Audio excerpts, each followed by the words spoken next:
عظیم اجتماع مجلس احرار اسلام کی طرف سے منعقد ہے۔ دفاع پاکستان، دفاع ختم نبوت کانفرنس سیمینار۔ انشاءاللہ ابھی حضرات مہمانان گرامی جو باہر سے تشریف لائے ہوئے ہیں وہ خطاب فرمائیں گے۔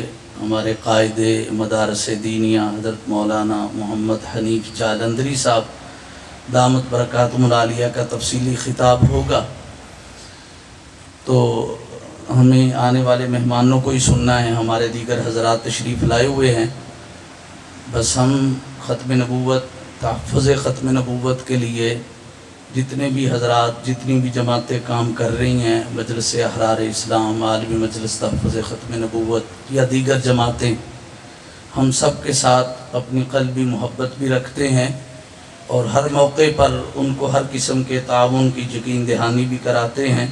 سمیج آباد الحمدللہ ایک زرخیز خطہ ہے۔ ہمیشہ سمیج آباد نے دینی تحریکوں کے اندر، اور ملتان والوں کی یہ خوش بختی ہے کہ اللہ کے فضل و کرم سے تحفظ ختم نبوت کے لیے جتنی بھی تحریکیں چلی ہیں ان کی بنیاد ملتان ہے۔ 53 کی تحریک حضرات جانتے ہیں، میں تفصیل میں نہیں جانا چاہتا، میں تو کھڑا ہو گیا ہوں حضرت کے حکم پر۔ انشاءاللہ استاد جی تشریف لانے والے ہیں، آپ کے سامنے جو 2-4 باتیں عرض کریں گے، فرمائیں گے۔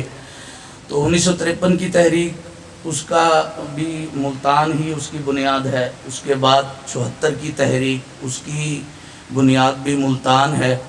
تو یہ ملتان والوں کو اعزاز حاصل ہے کہ یہ جتنی بھی تحریک چلی ہیں ختم نبوت کے تحفظ کے لیے، اللہ نے ملتان والوں کو اس کے لیے قبول فرمایا ہے۔